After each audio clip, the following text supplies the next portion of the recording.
Hello বন্ধুরা, কেমন আছো সবাই? আশা করি তোমরা অনেক অনেক ভালো আছো। আর তোমাদের আশীর্বাদে আমিও অনেক ভালো আছি। প্রিয় বন্ধুরা, আমার নাম নূপুর। আমি আজকে আমার জীবনে ঘটে যাওয়া একটি বাস্তব ঘটনা তোমাদের সাথে শেয়ার করতে যাচ্ছি। আশা করি গল্পটি শুনলে তোমাদের মেশিন দাঁড়িয়ে যাবে এবং তোমরা মাখন ফেলতে বাধ্য হবে। তাই হাতের কাজ করার সমস্ত জিনিসপত্র কাছে নিয়ে গল্পটা শোনার জন্য রেডি হয়ে যাও। তো আর কথা না বাড়িয়ে চলো আমরা মূল গল্পে চলে যাই। তিথিকে যখন বিয়ে করি তার বয়স তখন 14। সম্পর্কে আমার ফুফাত বোন। আমার দাদির ইচ্ছায় বিয়েটা হয়েছিল। পরিবারের বড় ছেলে হওয়ায় আমাকে এই কুরবানির শিকার হতে হয়েছিল। ওকে যখন বিয়ে করি আমার বয়স তখন 26। বুঝতেই পারছেন, দুজন দুই গ্রহের বাসিন্দা। দাদিও ছিল শেষ পর্যায়ে, কোনো রকম হাঁটতে চলতে পারত। তাই একদিন বাবা ও আর ফুফুকে ডেকে এই কুরবানির ব্যবস্থা করে। তার এক কথা, নাতবু দেখে যাবে আর তিথির সাথেই আমার বিয়ে দিবে। তাই তো এক প্রকার জোর করেই তিথির সাথে আমার বিয়েটা হয়েছিল। অনিচ্ছা সত্ত্বেও দাদির জোড়াজুড়িতে বসর ঘরে ঢুকতে হয়েছিল। ঘরে ঢুকতেই রোবটের মতো খাট থেকে নেমে সালাম করা শুরু করলো। করছে তো করছেই, আমি কিছু বলছি না। প্রায় 2 মিনিট করার পর ধমক দিয়ে বললাম, কিরে কি করিস? তিথি, সালাম করি। তা তো দেখতেই পারতেছি এতক্ষণ ধরে সালাম করতে হয়। নানি তো বলছে আপনি যখন আমাকে উঠাবেন তখন সালাম করা বাদ দিতে। ওর কথা শুনে তো আমার পেট ফেটে হাসি পাচ্ছে। তো আর কি কি বলছে তোর নানি? আরো অনেক কথা বলছে। কি কি বলছে? পেটে হাসি চেপে রেখে বলছে আপনার বুকে মাথা রেখে রাতে ঘুমাতে আপনি যদি আমাকে জড়িয়ে ধরেন আমি যেন বাধা না দেই, চিৎকার চেঁচামেচি যেন না করি। হয়েছে, এবার থাম, চল খাটে বসে পড়। নানি বলছে আমাকে কুলে করে নিয়ে যেতে। তিথি কানের নিচে একটা চটকানা দিয়ে দাঁত ফালায় দিমু। ওরে কুলে করে খাটে নিতে হবে? যা খাটে যা। ও এইবার বুঝছি নানি কেন চিৎকার করতে না করছে। কি বুঝছস? আমি এই যে আপনি আমাকে থাপ্পড় মারবেন, আমি ব্যথা পাবো, তাই যেন চিৎকার না করি। চিৎকার করলে তো মামা এসে আপনাকে মারবে। মনে নাই একদিন আপনি আমাকে মারতেছিলেন আর আমি চিৎকার করতেছিলাম, তখন মামা এসে আপনাকে কি দৌড়ানিটা দিছিল বলেই ফিক করে হেসে দিচ্ছে। আপনি মারেন, আমি চিৎকার করব না। ওর কথা শুনে আমি হাসব না কাঁদব ঠিক বুঝতেছি না। কি হলো? মারেন না হলে কুলে করে বিছানায় নিয়ে যান। ওই তোর সাহস একদিনেই বেড়ে গেছে, আমার কথার উপর কথা বলিস। যা বিছানায়, ধমক দিয়ে। ও আবার আমায় খুব ভয় পায়। ভয়ে কাঁপতে কাঁপতে বিছানায় গেল। আমিও বিছানায় গিয়ে হাতে থাকা একটা জামা ওর হাতে দিলাম। কিছুদিন আগেই ও আমায় ফোনে বলছিল, ভাইরা এবার আসার সময় আমার জন্য একটা হলুদ কালারের জামা নিয়ে আসবেন। ওটাই আজ দিলাম। চ্যানেলটি সাবস্ক্রাইব করে রাখুন, তাহলে পরবর্তী ভিডিও দিলে আপনার কাছে নোটিফিকেশন চলে যাবে। ভাইয়া এটা কি? তিথি খুলে দেখো। ওয়াও, অনেক সুন্দর হয়েছে ভাইয়া। থ্যাংক ইউ বলেই গালে একটা চুমু দিল। আচ্ছা আপনি এমন কেন? কেমন আমি? এই যে ড্রেসটা এখন দিলেন, আগে যদি দিতেন তাহলে এটা পরেই আসতাম। কি শাড়ি পরাইছে? আমি পরবই না, তারপরেও বলে বিয়েতে শাড়ি পরতে হয়। আচ্ছা ভাইয়া, বিয়ে কি? তোর অত কিছু জানতে হবে না, শাড়িটা খুলে এটা পরে আয়। শাড়ি পরে ঘুমাতে পারবি না? আচ্ছা বলেই শাড়ি খুলতে লাগল। ওই কি করিস? কেন আপনি না বললেন এটা পরতে? বলছি তাই বলে কি এখানে? কেন কোনো সমস্যা? না কোনো সমস্যা নাই। যা বাথরুমে গিয়ে হাত মুখ ধুয়ে ওখান থেকে কাপড় পরে আয়। আচ্ছা বলেই বাথরুমে চলে গেল। কিছুক্ষণ পর ড্রেসটা পরে এসে বলতেছে, ভাইয়া কেমন লাগছে আমাকে? সুন্দর লাগতেছে। মামা মামিকে দেখিয়ে আসি। না, এত রাতে যেতে হবে না। আর আজ থেকে মা বাবাকে আর মামা মামি ডাকবি না। কেন? কি ডাকব আঙ্কেল আন্টি? না, মা বাবা বলেই ডাকবি। বিয়ের পর সব মেয়েরাই তার স্বামীর মা বাবাকে মা বাবা বলেই ডাকে। যাহ, আমি পারবো না, আমার লজ্জা লাগে। এই দিকে আয়। কেন মারবেন? না আয়, শুন তোকে কিছু কথা বলি।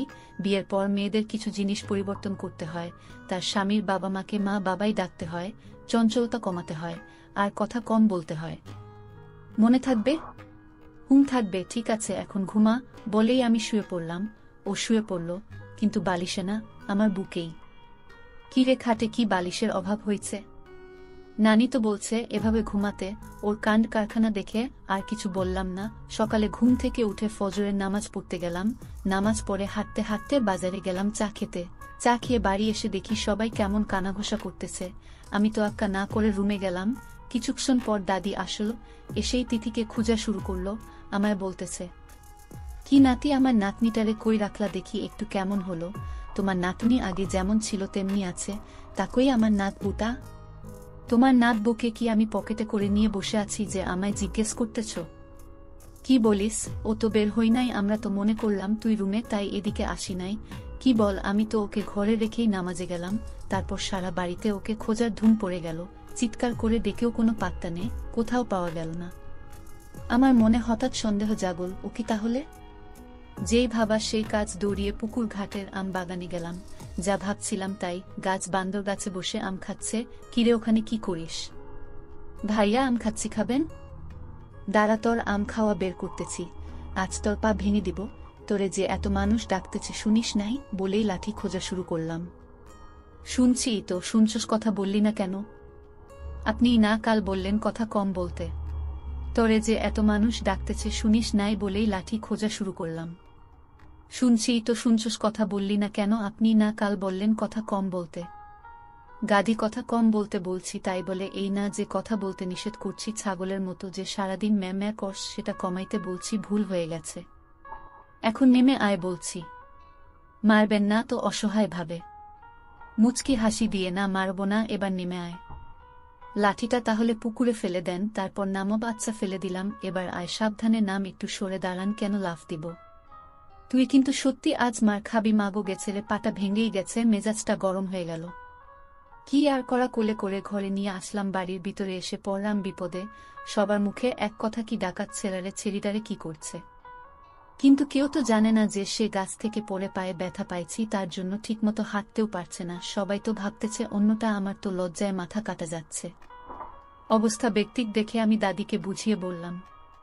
পরে দাদি এই লজ্জার হাত থেকে বাঁচাইল। বাড়ির মাঝখানে গিয়ে মোকে জোরে ডাক দিল। মা সামনে আসতেই মাকে বলল, বয়ামা দেখ, তোমার ছেলের বউ এর কাণ্ড। এই সকাল বেলা গিয়ে গাছে উঠে কেমন পাটা ভেঙে আনল। এটা শুনেই মা দৌড়িয়ে আসল। তোরে কতদিন বলছি গাছে উঠবি না, তারপরও কেন আমার কথা শুনস না? দাঁড়া, আমি এখন তোর মাকে ফোন দিতেছি, বলবো তুই গাছে উঠে পা ভাঙছিস। হি হি হি। কিরে বেহায়া, হাসতেছিস কে? আজ থেকে তো তুমি আমার মা, তুমি আবার কাকে বলবা? মায়ের মুখে একটা খিউসির রেখা ভেসে উঠল। তোকে কে বলল? নিলয় ভাইয়া বলেছে। আরো বলেছে। আর সাথে সাথে দাদি মুখটা চেপে ধরল, আর আমি দৌড়ে ঘরের ভিতর। মা মুচকি হেসে চলে গেল। কিরে, তুই নিলয়কে ভাইয়া বলে ডাকিস কেন? কি ডাকুক তাহলে? ভাইয়া হয়, ভাইয়া বলে ডাকবো না। দূর পাগলি, স্বামীকে কি কেউ ভাইয়া বলে ডাকে? কি বলে ডাকে? কিছুই ডাকতে হবে না, আপনি করে বলবি, আর বেশি দরকার হলে আকার ইঙ্গিত এ ডাকবি। কিভাবে? এই শুনছেন? ওগো শুনছেন? এইভাবে। ও আচ্ছা, ঠিক আছে। তারপর আমাদের গোসল করিয়ে চেয়ারে বসিয়ে রাখছে। বান্দর কি আর সভ্যতা বুঝে? তিথিও তেমনি। একবার এই দৌড়াচ্ছে তো আরেকবার ওইদিকে, একবার তো শাড়ি খুলে এসে নাচা নাচি শুরু করছে। মা আবার তাকে ধমকিয়ে শাড়ি পরিয়ে আমার পাশে বসিয়ে দিয়ে গেল। তিথি, এখানেই থাক, উঠবি না, আমি একটু ওই দিকটা দেখে আসি বলে খাবার দিকটা দেখতে গেলাম। কিছু দূর যাওয়ার পরই তিথি চিৎকার করে ডাকতেছে, ওগো শুনছেন? তিথি, এখানেই থাক, উঠবি না, আমি একটু ওই দিকটা দেখে আসি বলে খাবার দিকটা দেখতে গেলাম। কিছু দূর যাওয়ার পরই তিথি চিৎকার করে ডাকতেছে, ওগো শুনছেন? মাথাটা পিছন ফিরতেই আবার বলতেছে, ওগো এই দিকে একটু আসেন না। বাড়ির মধ্যে সবাই আমার আর ওর দিকে তাকাচ্ছে আর হাসতেছে। বলির পাঠার মতো আমি শুধু দাঁড়িয়ে আছি আর দাঁতে দাঁত কামড়াচ্ছি। এছাড়া করার কিছুই নাই, কারণ ওর চিৎকার শুনে বাবাও চলে আসছে। এখন কিছু বলতে গেলেই উল্টা আমারই বিপদ। বাবাও মুচকি হাসছে। কিরে নিলয়, তিথি ডাকতেছে, শুনতেছিস না? হা করে গাধার মতো দাঁড়িয়ে আছিস কেন? এইদিকে আয়। হ্যাঁ বল, ডাকতেছিস কেন? কি হয়েছে কিরে? তুই কি তিথিকে এখন তুই করে বলিস? হ্যাঁ, ওকে তো আগে থেকেই তুই করে বলি, আগের কথা ভুলে যা। আর একবার যদি তুই করে বলিস তোর খবর আছে। তিথিমা, তোকে যদি তুই করে বলে আমায় বলবি। ঠিক আছে বাবা। তাহলে কি বলে ডাক বাবা? বুকে কেউ তুই বলে ডাকে, তুমি করে বলবি। ঠিক আছে বাবা, দরকার হলে আপনি করে বলবো, তাও তুই বলবো না। এখন বলেন ডাকতেছেন কেন? হি হি হি। কি রে গাধীর মতো হাসতেছ কেন? বাবা না, আপনাকে তুমি করে বলতে বলল, আপনি আপনি আপনি করতেছেন কেন? ভুল হয়েছে আমার বইন, বল ডাকতেছ কেন? ডাকতেছিলাম ভাবি আমারে বলেতেছে রাতে আমাদের কি কি হলো। সেটা কি বলবো? আপনি তো আবার বেশি কথা বলতে না করছেন, তাই আপনাকে জিজ্ঞেস করলাম। বাবা বাবার মতো দৌড়। ভাবি তো মুখে কাপড় দিয়ে দৌড়। আমি তো আগেই বলি পাঠা হয়েছি, সাথে একদিনেই আমি গন্ডারের মতো হয়েছি, তাই ওর কথাটা আমার গায়ে লাগল না। ভাবি কই যান? দাঁড়ান, উনি বলতে বললেই বলবো, বলেন না বলো, ভাবি তো চলে যাচ্ছে। একটু দাঁড়া, আমি একটা মাইক নিয়ে আসতেছি, তারপর মাইক দিয়ে বলবি, এলাকার সবাই শুনবে। আব্বা! কিরে, বাবাকে ডাকতেছিস কেন? বাবা না বলল আপনি আমাকে তুই করে বললে জানাতে? ভুল হয়েছে আমার। আচ্ছা, আর বলবেন না। ঠিক আছে, এখন তুমি বসে থাকো, আমি যাই। আচ্ছা যান, তাড়াতাড়ি আসবেন, না হলে ভাবি আবার বলবে আমি অনেক অহংকারী। একটা কথা জিজ্ঞেস করছি, বলতেছে না? আল্লাহ, কি এমন পাপ করছিলাম যে এই ঝামেলা আমার কপালে জুটালে? কিছু বলছেন? না না, কি বলবো, বলছি তুমি বস, আমি যাব আর আসব। ঠিক আছে। কিরে নিলয়, কই যাস? চলে যাচ্ছি। এমন সময় মা এই কথা বলল। মা, উনি মাইক আনতে যাচ্ছে। মাইক দিয়ে কি করবে? কাল রাতে উনি আমাকে যা যা বলছে ওটা নাকি এলাকার সবাইকে শোনাতে হবে, তাই। আমি এবারও কিছু বললাম না, শুধু মায়ের দিকে নিরীহ প্রাণীর মতো তাকিয়ে থাকলাম। মাও আমার অসহায়ত্বটা বুঝতে পেরে চোখের ভাষায় বুঝাতে চাচ্ছে, একটু ধৈর্য ধর বাবা। মা তিথিকে নিয়ে দিয়াদির ঘরে নিয়ে গেল। আমি পাথরের মতো দাঁড়িয়েই রইলাম। না পারছি চিৎকার করে কাঁদতে, না পারছি ওকে কিছু বলতে। কি বা বলবো? ও বা বুঝে কি এমন মনের দুঃখে চলে গেলাম পুকুর পাড়ে। তারপর সারাদিন কোনো রকম পার করে রাত আসল। লোকজনও কিছুটা কমছে। তিথি আর আমাকে ফুফু নিয়ে যাবে, কিন্তু তিথি যাবে না। অনেক জুড়ি করেও নিতে পারল না, বলে যে কাল সকালে যাবে। আমিও একটু হাফ ছেড়ে বাঁচলাম। ইজ্জত যা যাওয়ার তা তো গেছেই, তা নিজের বাড়িতে অন্য বাড়িতে তো আর গেল না। রাতের খাওয়া দাওয়া শেষে আমি ঘুমাতে গেলাম। কিছুক্ষণ পর দাদি আর তিথি আসল আমার ঘরে। দাদা ভাই, ও তো ছোট মানুষ, কিছু বুঝে না। কইটা দিন একটু ধৈর্য ধর, সব ঠিক হয়ে যাবে। তুই কোনো চিন্তা করিস না, আমি ওকে সব শিখিয়ে দিব। হ্যাঁ দাদি ঠিকই বলেছে, আমাকে আজ অনেক কিছুই শিখাইছে। আপনি আমাকে যা বলবেন তা যেন কাউকে না বলি। আপনার বা আমার বিষয়ে কোনো কিছু জিজ্ঞেস করলে বলতে না করেছেন। কেমন হয়েছে জানাবেন কিন্তু। এত সুন্দর একটা গল্প আপনার বন্ধুদের